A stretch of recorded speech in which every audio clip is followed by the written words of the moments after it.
Nora Fenwick had been driving the same stretch of highway home from the clinic for 3 years, long enough that her body had memorized the rhythm of it without her mind needing to participate. The gentle curve past the reservoir, the long straightaway where the streetlights thinned out, the exit that meant 12 more minutes until she could finally sit down somewhere that wasn't a treatment table or a driver's seat. Tonight had been a double shift, back-to-back patients from 6 in the morning until nearly 9 at night, her hands still faintly aching from hours of manual therapy work, her eyes gritty with the specific exhaustion that came from giving her full attention to other people's bodies for 14 consecutive hours. She was 31 years old, built solidly, comfortable in her own skin in the particular way that came from understanding, professionally, exactly how bodies worked and what they were actually for. Not decoration, not performance, simply function, strength, the ability to carry weight and keep moving. She'd made peace with her size years ago in a career that valued her physical competence over her appearance, and it had taken her considerably longer to make peace with the fact that Trent, her boyfriend of 2 years, had never quite managed that same peace on her behalf. Trent drove the car ahead of her tonight, the two of them having left the clinic's parking lot separately because his shift as a delivery driver ran later than hers most nights, an arrangement that had become their normal rhythm, meeting at home rather than traveling together. A small, accumulated distance that Nora had stopped examining too closely because examining it usually led somewhere she didn't want to go. She could see his taillights ahead of her in the thinning traffic, the specific familiar shape of his car, and some tired, still hopeful part of her took comfort in simply having him nearby, even separated by 2 car lengths and the anonymous dark of a highway at night. She didn't see the moment his eyes closed. She only registered with the sudden lurch of her stomach that precedes conscious understanding, his car drifting wide into the oncoming lane, correcting too late, too hard, the specific sickening physics of one vehicle's mistake becoming another vehicle's crisis in less than 2 seconds. She had no time to brake meaningfully. His car clipped hers at an angle that sent her spinning toward the guardrail, metal screaming against metal, the world tilting and compressing all at once, her body slamming against the seatbelt with a force that emptied her lungs entirely. The car came to rest at an angle against the guardrail, the driver's side crumpled inward in a way that Nora understood, even through the ringing in her ears and the specific disorienting fog of impact, meant the door wasn't opening easily. She fumbled for her seatbelt release, her hands shaking too badly to find the mechanism cleanly, smoke beginning to curl from somewhere beneath the hood, thin and acrid, the specific smell that some deep animal part of her brain recognized immediately as danger. A shape appeared at her window. Trent, she realized, his face pale and wild-eyed in the dim light, uninjured as far as she could tell, moving with the particular frantic energy of someone whose body had survived and whose mind hadn't yet caught up to what that survival actually meant. "Trent," she said, her voice thick and unsteady, "help me, the door won't." "It's smoking," Trent said, his voice pitched high and fast, his hands pressed against the window glass without actually trying the door handle. "Nora, it's smoking, I don't know what to do, I don't." "Help me with the belt," she said again, louder this time, panic finally breaking through the fog of impact. "Trent, please, I can't get it undone." He looked at her for one long, terrible moment, and Nora watched something in his face settle into a decision she would spend considerable time afterward trying not to replay. "Save yourself," he said, and then he was backing away from the car, already turning, already jogging toward the shoulder with the specific self-preserving speed of a man who'd decided, in the space of a single breath, that his own survival mattered more than staying to ensure hers. Nora watched his silhouette retreat through the smoke-hazed window, the sound of her own pulse louder in her ears than the distant murmur of stopped traffic, and understood, with a clarity that would outlast the physical pain by considerable time, that she had just been abandoned by the one person who'd promised, in whatever quiet accumulated way 2 years together implied a promise, to never do exactly this. The smoke thickened inside the car with a speed that made Nora's chest tighten with something beyond simple panic, her fingers finally finding the seatbelt release only to discover the mechanism itself had jammed, likely bent in the collision, refusing to click free no matter how she pulled at it. She could hear voices outside now, distant and fragmented, someone shouting for someone else to call for help, the particular chaos of a highway accident scene assembling itself in real time while she sat trapped, smoke stinging her eyes, her own breathing growing shallow and fast. She didn't see the man approach. She simply became aware, through the haze, of a figure moving with a speed and purpose entirely unlike the hesitant, phone-filming bystanders she could glimpse gathering along the shoulder. Someone crossing the distance to her car at a dead run, no hesitation in it at all. The specific, controlled urgency of a person who'd already decided what needed to happen before he'd finished closing the distance. Sergei Merrick reached her window and assessed the situation in less time than it took Nora to fully register his presence. The jammed door, the stuck seatbelt, the thickening smoke, his expression carrying none of Trent's wild panic, only a focused, methodical calm that felt, even through her own fear, like the first steady thing she'd encountered since the collision. "I need you to stay still," he said, his voice carrying an accent Nora couldn't immediately place, low and even despite the chaos around them. "The door's bent. I'm going to force it and it's going to be loud. Don't fight the belt, I'll cut it." He didn't wait for her response. He worked the door with a controlled, considerable strength, metal groaning in protest before finally giving way with a shriek that made Nora flinch. And then he was reaching past her, a folding knife appearing in his hand from somewhere she hadn't seen him retrieve it, the blade sliding cleanly through the jammed seatbelt in a single motion. "Can you move your legs?" he said, already assessing her for injury with quick, practiced eyes. "Does anything feel broken?" "I don't think so," Nora said, her voice shaking, smoke burning in her throat now with every breath. "Just dazed. Everything hurts, but I don't think anything's broken." "Then we're leaving now," Sergei said, and before she could fully process the statement, his arms were around her, lifting her clear of the seat with an efficiency that suggested he'd done exactly this kind of extraction before, carrying her clear of the wrecked car with long, unhurried strides that nonetheless covered the distance to the shoulder with remarkable speed. He set her down carefully on the grass verge just as a low whoosh sounded behind them, the car's engine compartment finally catching full flame visible now where smoke had been moments earlier. Nora stared at the fire, her body beginning to shake in earnest now that the immediate danger had passed, the delayed shock of exactly how close that had been finally catching up to her.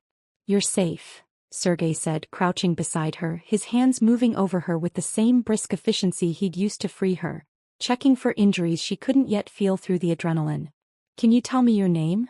"Nora," she said. "Nora Fenwick." "Sergei," he said simply, offering nothing further about himself, his attention remaining fixed on her rather than on any explanation of who he was or why he'd moved with such immediate, practiced confidence toward a burning car everyone else had simply watched from a distance. It was only as her breathing began to steady, the immediate terror giving way to something closer to exhausted awareness, that Nora registered Trent standing a short distance away, near the shoulder, uninjured, watching the scene with an expression she couldn't fully read in the dim light. Not quite guilt, not quite relief, something suspended between the two that made her stomach turn with a fresh, different kind of pain. Sergei's gaze followed hers, taking in Trent's presence, his lack of injury, the specific distance he'd maintained from the wreck since Sergei's arrival. Something in Sergei's expression sharpened, though he said nothing, his attention returning to Nora with a deliberateness that felt, even through her shock, like a choice being made, to prioritize her over whatever confrontation Trent's cowardice might have otherwise invited.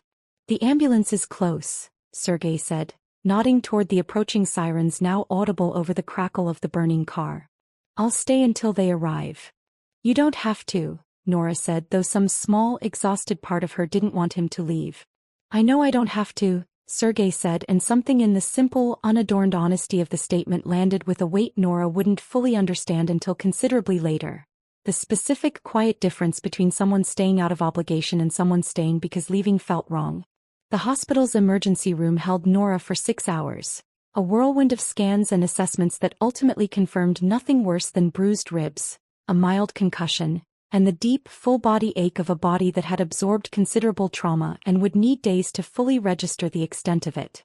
She lay in the observation room afterward, the fluorescent lights too bright, the hospital gown scratchy against skin that felt tender everywhere, and found herself in the quiet, replaying the moment at the car window on an unwanted loop, Trent's face, the specific words, the sound of his footsteps retreating. Trent arrived just past midnight, a bouquet of grocery store flowers clutched in one hand, his expression already arranged into something apologetic and rehearsed, the particular performance of a man who'd had 6 hours to construct an explanation he expected to function as an apology. "Nora," he said, crossing to her bedside, setting the flowers on the small table without waiting to see if she wanted them there. God, I've been going out of my mind. Are you okay? What did they say? Bruised ribs. Concussion. I'll be sore for weeks, Nora said, her voice flat, watching him with an attention she hadn't quite possessed in their 2 years together. The specific, sharpened clarity of someone finally looking closely at something she'd previously allowed herself to look past. I panicked, Trent said, sitting carefully on the edge of the bed, reaching for her hand in a gesture that felt, to Nora, entirely performative now, rehearsed rather than felt. I saw the smoke and my body just moved, you know? I wasn't thinking clearly. I should have helped you first, I know that now, panic does strange things to people. You told me to save myself, Nora said quietly. And then you left. I know how it looks, Trent said, his voice carrying a defensive edge beneath the apologetic surface. But that stranger got there so fast, Nora. He clearly knew what he was doing. I would have just been in the way probably. I think honestly if I'd stayed and tried to help I might have actually made things worse. Nora studied him, the specific disorienting experience of watching someone rewrite the worst moment of her life into a story where his cowardice became somehow a reasonable and even helpful decision. You didn't know he was coming, Trent. You told me to save myself before he ever arrived. You made that choice based on nothing except getting yourself clear. I panicked, Trent said again, as though repetition might eventually make the explanation land differently than it had the first time. I love you, Nora. You know that. I froze and then my body just ran. It's not something I chose logically. Nora said nothing for a long moment, the specific exhaustion of the night settling over her, heavier now than the physical pain. She thought about 2 years of small accommodations, meeting separately because his schedule mattered more than the 10 minutes together a shared drive might have offered, comments about her plate at dinner delivered with a smile that made objecting feel petty, the particular, accumulated experience of making herself smaller in small ways to keep the peace in a relationship that had never once, she realized now with a cold, clear finality, actually prioritized her comfort over his own. I need you to go, she said finally, her voice carrying no anger, only a flat, exhausted certainty. I need to sleep, Trent. We can talk about this later. He left with visible reluctance, the flowers remaining on the table, and Nora lay alone in the observation room's harsh light, replaying not Trent's abandonment now but Sergei's arrival. The specific, controlled competence of someone who'd simply acted without hesitation, without needing to construct a story about why acting had been difficult. Sergei visited the following afternoon, arriving with none of Trent's rehearsed apology, simply a quiet knock at her hospital room door and a paper bag containing tea from a shop 3 blocks away, an offering that required no explanation beyond its own straightforward usefulness. I wanted to check on your recovery, he said, settling into the chair beside her bed with an ease that suggested he'd visited hospital rooms before, comfortable in spaces that made most people awkward. The ribs. How bad? Bruised, not broken, Nora said, accepting the tea gratefully. It hurts to laugh, which is inconvenient, given how often I apparently need to laugh at my own life right now. Something flickered across Sergei's expression. Not quite a smile, but an acknowledgement of the dark humor, an appreciation for it that felt entirely different from Trent's careful, performed sympathy. Your boyfriend, he said carefully, watching her reaction. He left before I arrived. He told me to save myself, Nora said, the words landing easier this time, spoken aloud to someone who'd actually witnessed the aftermath rather than simply heard about it secondhand. Then he ran. Sergei was quiet for a moment, something controlled and careful in his stillness. That tells you something important about him, he said finally. I'm sorry you had to learn it that way. Nora's recovery stretched over the following 2 weeks, the bruising fading slowly from purple into sickly yellow-green, the concussion's fog lifting gradually into something closer to her usual clarity. And through it all, Sergei's visits continued with a consistency that Nora found herself, almost against her own caution, beginning to rely on. He arrived every few days, sometimes with tea, sometimes with nothing beyond his own presence, asking careful, specific questions about her recovery and listening to her answers with an attention that never once felt distracted or obligatory. Trent, by contrast, called with a frequency that felt increasingly like pressure rather than concern. Texts asking when she'd be ready to talk properly, voicemails that circled the same rehearsed apology with minor variations, an escalating insistence that Nora simply hadn't yet processed her anger enough to move past it, as though her continued distance represented an emotional failing on her part rather than a considered response to his choice at the guardrail. She stopped answering his calls somewhere around the 10th day, the decision arriving not as a dramatic confrontation but as a quiet, accumulated certainty. She simply stopped picking up, stopped responding to texts, let his voicemails sit unheard. A small, undramatic act of self-respect that felt, to Nora, considerably more powerful than any argument she might have constructed instead. Sergei found her on the 12th day sitting on her apartment's small balcony, the evening air cool against skin still tender in places, a cup of tea going cold in her hands as she stared out at nothing in particular. "You look like you're thinking about something specific," he said, settling into the chair beside her without being invited, a familiarity that had built gradually enough over their visits that Nora no longer found it presumptuous. "I stopped answering Trent's calls," she said. 2 years and I just stopped. No big conversation. No throwing anything. I just decided I was done answering. How does that feel?" Nora considered the question with real care, recognizing something in Sergei's asking that differed from how most people phrased similar questions. Not performed concern, simply genuine curiosity about her actual internal experience. "Quiet," she said finally. "I think I expected it to feel dramatic. It doesn't. It just feels like finally putting down something heavy I'd been carrying so long I'd stopped noticing the weight." "How long had you been carrying it?" Sergei asked, before the accident made it impossible to keep ignoring. The question landed with a specific precision that made Nora set down her cooling tea, considering it fully rather than offering the easy, deflecting answer she might have given anyone else. "Longer than I wanted to admit," she said slowly. "Small things. Meeting separately instead of driving together because his schedule mattered more than mine. Comments about what I ate disguised as jokes. I kept telling myself I was being oversensitive, that every relationship required this kind of small accommodation. I don't think that was ever actually true." "It wasn't," Sergei said, no hesitation in the statement, no diplomatic softening. "Making yourself smaller to keep someone comfortable isn't a compromise, Nora. It's erosion. There's a difference." Something in the directness of it settled over her with unexpected weight, and Nora found herself, for the first time since the accident, genuinely curious about the man sitting beside her rather than simply grateful for his presence. "Why were you even on that highway that night?" she asked. "You said you don't have to keep visiting, that you don't have to keep checking on me. Why did you stop it all that first night?" Sergei was quiet for a moment, something careful entering his expression, the particular stillness of a man deciding how much truth a conversation could currently hold. "Leaving felt wrong," he said finally. "That's the honest answer. Everyone else on that shoulder was filming or hesitating. I couldn't make myself simply watch." "That's not the whole answer," Nora said, watching him carefully. "I don't know you well, but I know that much already. You're careful about what you say. That wasn't careful. That was incomplete." Sergei met her eyes, something shifting in his expression into a decision being made in real time. "There's more to it," he admitted. "The car. Trent's car. The plates matched a vehicle my organization has been tracking, as part of a shipment route we've had concerns about for months. I was already watching that stretch of highway when the accident happened. I didn't stop for you by pure chance, Nora. I stopped because the wreck itself demanded it, and then I stayed because you did."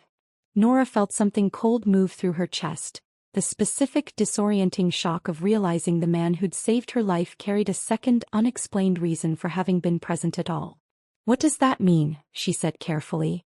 "What kind of organization tracks delivery routes?" "The kind I'd rather explain to you slowly and honestly rather than all at once tonight," Sergei said. "But I won't lie to you about what I am or why I was there. You deserve better than being managed the way Trent apparently managed you." The explanation Sergei offered over the following days arrived in careful, deliberate pieces. His family's business interests, the shipment routes his organization monitored across several states, the specific concern that had brought his attention to that stretch of highway weeks before Nora's accident ever happened. He didn't dress it up as something more palatable than it was, and Nora found herself, despite the obvious danger the honesty implied, appreciating the directness considerably more than she'd have appreciated a comfortable lie. "Trent's delivery job," Sergei said during one such conversation in Nora's kitchen, the two of them seated across her small table with mugs of coffee neither had touched in several minutes. I need to ask you something about it, and I need you to understand why it matters before you answer. Okay, Nora said carefully.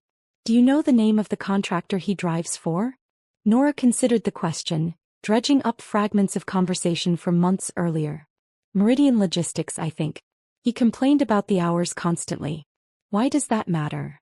Sergey's expression sharpened, something controlled and focused settling over his features. Meridian Logistics has connections to an organization my family has been in conflict with for considerable time, he said.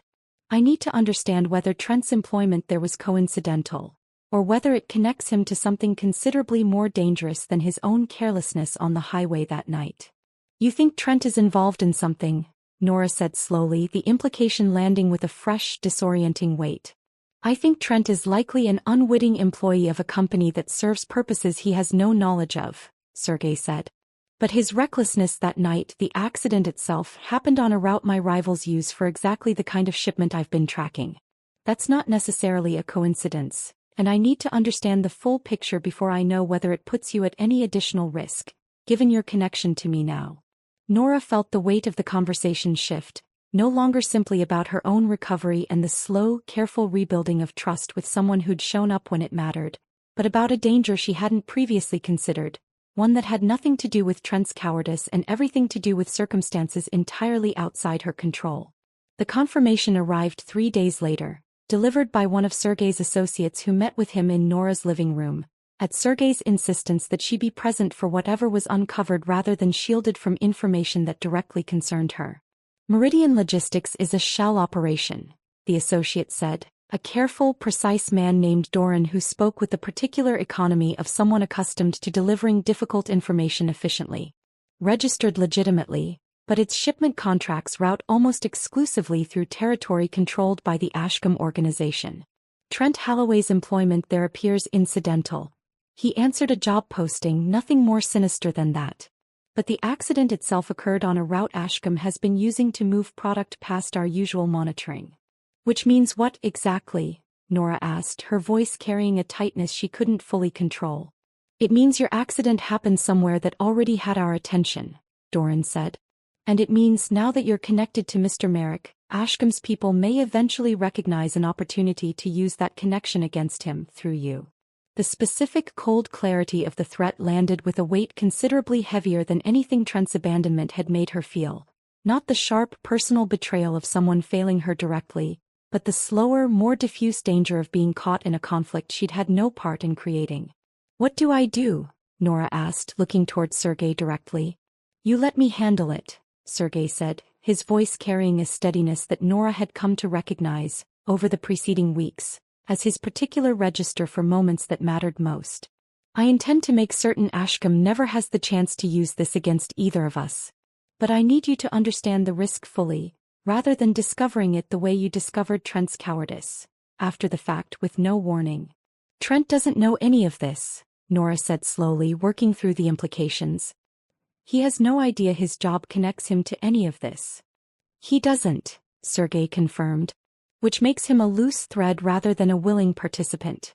But loose threads get pulled, Nora, regardless of whether the person attached to them understands why. I need to close this before anyone else has the chance to.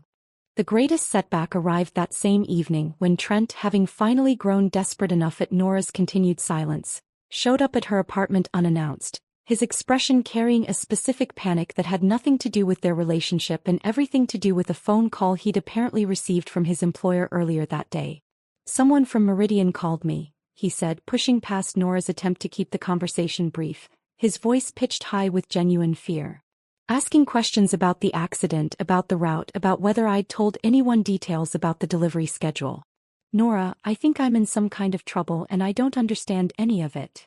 Nora stood in her apartment doorway, Trent's fear filling the small space between them with a specific unwelcome urgency, and felt the particular vertigo of watching two entirely separate crises she'd been managing suddenly, unavoidably collide.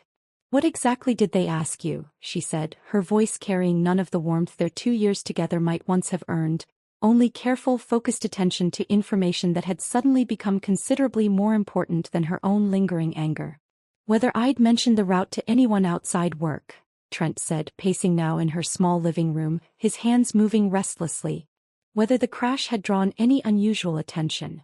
I didn't know what to say, Nora. I just told them the truth, that it was an accident, that a stranger helped you out of the car. You told them about Sergey, Nora said, the specific cold clarity of the mistake landing immediately. I didn't know it mattered, Trent said, his voice cracking with genuine panic now. I didn't know any of this was connected to anything. Nora, what's actually happening? Why would my employer care about who helped you at an accident scene? Nora called Sergey before she'd fully decided how to explain the situation, and he arrived at her apartment within 20 minutes, his expression carrying the same controlled focus she'd witnessed at the wreck itself, assessing the new information with the same rapid, methodical attention. Trent's employer already knows I was involved, Sergey said. Once Trent had haltingly repeated the conversation for his benefit, Sergey's questions precise and specific in a way that extracted considerably more detail than Nora's initial questioning had managed. Which means Ashcom's people already suspect the connection between you and me exists, Nora. That accelerates the timeline considerably. What does that mean? Trent said, looking between them with an expression that had shifted finally from self-preserving panic into something closer to genuine understanding of the danger he'd inadvertently created. It means my rivals now have confirmation that a woman connected to my organization survived an accident on their shipment route, assisted by me directly, Sergey said. That's leverage they'll consider using if I don't close this before they have the chance to act on it. This is my fault, Trent said quietly, the specific, unfamiliar humility of the statement landing with a weight Nora hadn't expected from him. I panicked at the wreck and I panicked again today, and both times I made things worse instead of better.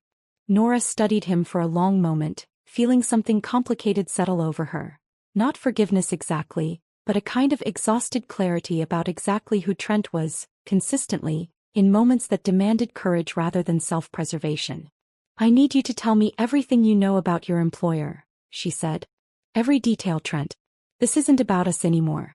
This is about making sure nobody else gets hurt because of choices that started with you falling asleep at the wheel.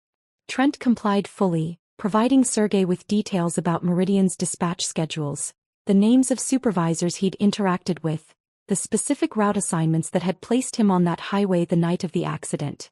Information that, pieced together with what Doran had already uncovered, gave Sergey's team considerably more to work with than they'd previously possessed. This is enough to move on, Sergey said, once Trent's information had been fully extracted and recorded.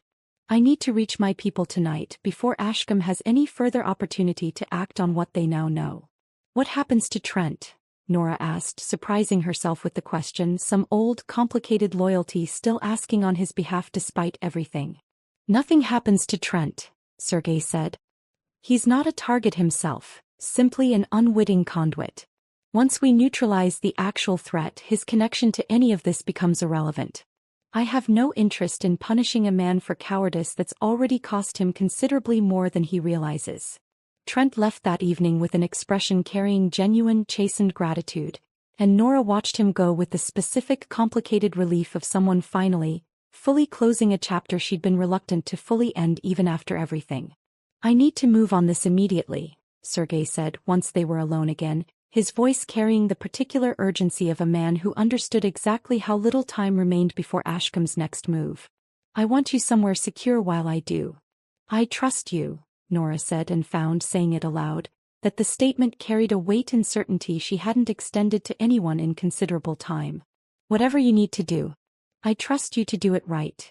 Sergey's team moved through the following 48 hours with a coordinated efficiency that Nora witnessed only in fragments. Brief updates delivered between longer stretches of tense, uncertain waiting, Sergey himself present with her for some of it, absent for portions she understood without needing full explanation, involved matters she wasn't meant to witness directly. The resolution arrived on the third day, Sergey returning to her apartment with an expression carrying the specific controlled relief of a difficult task completed rather than any dramatic triumph, settling into the chair across from her with a tiredness he rarely allowed himself to show. It's handled, he said. Doran's team located the Meridian contractor's full records before Ashcom could act on what Trent's employer had already reported. We traced the connection back to their operation, confirmed exactly how the shipment route intersected with the night of your accident, And closed the loop before it ever became leverage against either of us. What does closed the loop actually mean?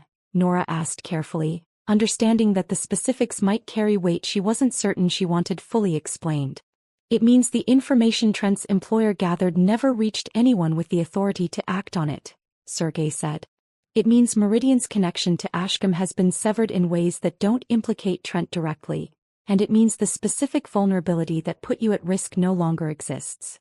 He met her eyes directly. I won't lie to you about the methods if you want them. But I don't think you actually want the details, Nora. I think you want confirmation that it's over. It's over, Nora repeated, testing the words, feeling something in her chest loosen that she hadn't fully realized had been clenched tight since Trent's panicked confession 3 days earlier. Genuinely over. Not just quiet for now. Genuinely over, Sergei confirmed. I don't make promises I can't keep, Nora. I told you I'd handle it and I have. Nora sat with relief for a long moment, the specific unfamiliar sensation of a danger fully resolved rather than simply managed or minimized, and found herself in the quiet aftermath, circling back to the question that had sat unaddressed beneath every conversation since the hospital. Why me? She said finally. Not the accident, not the shipment route. Why did you keep showing up after that first night? You didn't owe me anything beyond getting me out of that car. Sergei considered the question with the same careful attention he brought to everything, and Nora watched him decide in real time to answer with more honesty than the question strictly required. Because you didn't perform anything for me, he said. Not gratitude, not fear, not the specific kind of flattery people in my position usually receive. You were simply honest from the first conversation about exactly what you were feeling. I don't encounter that often. I found I wanted to keep encountering it. I wasn't trying to be anything, Nora said. I was just too exhausted to perform. I know, Sergei said, something warm entering his controlled expression. That's exactly why it mattered. The external conflict, Trent's abandonment, the shipment route's danger, Ashcombe's attempt to use Nora as leverage against Sergei, resolved itself the way conflicts were resolved when someone with real resources and genuine care chose to act decisively rather than simply manage the danger from a distance. What remained wasn't a question of safety anymore. It was only the quieter, harder question of what Nora wanted to build now, having finally witnessed the difference between someone who left her in a burning car and someone who'd stayed consistently ever since. 3 months later, Nora stood in her apartment's small kitchen, the physical injuries from the accident fully healed now, only a faint, thin scar along her hairline remaining as evidence of a night that had, in every other way, entirely reshaped the direction of her life. She moved through her days with a steadiness that felt increasingly like her own, not borrowed from anyone else's protection, but built gradually through the specific, accumulated experience of finally being surrounded by people who showed up without needing to be asked twice. Trent had reached out once more several weeks after the danger had fully resolved, a careful, considerably more honest message than his hospital room performance had managed. An acknowledgement, finally, that his choice at the guardrail had revealed something true about himself that he was still working to understand, without asking Nora for anything in return beyond her willingness to read it. She'd read it once, felt the specific, complicated closure of someone finally offering an honest account rather than a rehearsed excuse, and hadn't responded. He didn't need to. The chapter had closed itself the moment she'd stopped answering his calls weeks earlier. His eventual honesty simply confirmed she'd been right to let it. Sergei arrived that evening with the same quiet consistency that had defined every visit since the hospital, though the ease between them now carried a warmth entirely different from those careful early conversations, something that had built gradually, through months of exactly the kind of small, deliberate honesty neither of them had rushed. You look settled, he said, watching her move through the kitchen with an ease that had returned fully to her body over the preceding months. I feel settled, Nora said, meeting his eyes with a directness that had become gradually, simply how she spoke to him now. I keep thinking about that night. How close I came to just being another statistic on that highway if you hadn't happened to be 2 cars back. I don't think it was entirely a coincidence, Sergei said. I was already watching that stretch of road. But I don't think chance is what mattered in the end. What mattered was choosing to stop, and then choosing to keep showing up once the immediate danger had passed. Trent had 2 years to choose that, Nora said quietly. He never did, not once it actually mattered. Some people only discover who they are in the moment that demands it, Sergei said. I don't think that excuses him. I think it simply confirms what you already understood standing in that hospital room, that the moment revealed something true, rather than creating a flaw that wasn't there before. Nora set down the mug she'd been holding, turning to face him fully. I spent 2 years making myself smaller to keep him comfortable, she said. I don't think I fully understood how much weight that was until I finally put it down. I don't want to build anything else that requires me to keep doing that. You won't need to, Sergei said, something steady and certain in his voice. I'm not interested in a version of you that makes herself smaller for my comfort, Nora. I've watched you at your most exhausted, your most frightened, your most honest yourself. That's the version I want around, not some carefully managed performance. Something in Nora's chest loosened at that, the particular unfamiliar warmth of being wanted specifically for the fullness of who she was, rather than despite it. She thought about the version of that night on the highway where nobody had stopped at all, where she'd simply been one more statistic in a collision caused by someone else's carelessness, where the accumulated weight of 2 years of making herself smaller might have continued, unexamined, indefinitely. That version had been the trajectory she'd been living, right up until a stranger had crossed a smoke-filled distance and decided, without hesitation, that leaving wasn't an option he was willing to accept. I don't think I ever properly thanked you, she said. Not for pulling me out. For everything after. For actually checking on the danger instead of just assuming it had passed once the fire was out. You don't need to thank me, Sergei said. I told you that first night. I stayed because leaving felt wrong. Everything since has simply been the natural consequence of that same choice. Nora looked around her kitchen, small, ordinary, filled now with the specific evidence of a life she was rebuilding deliberately, around people who actually showed up rather than performing when convenient. She thought about the guardrail, the smoke, Trent's retreating silhouette, and understood with a clarity that had taken months to fully settle, that being left behind by someone who claimed to love her had revealed considerably more about him than it had ever revealed about her own worth. If the person who was supposed to stay left you trapped and a stranger stayed instead, would you have let that single moment finally show you the difference between being loved and simply being tolerated?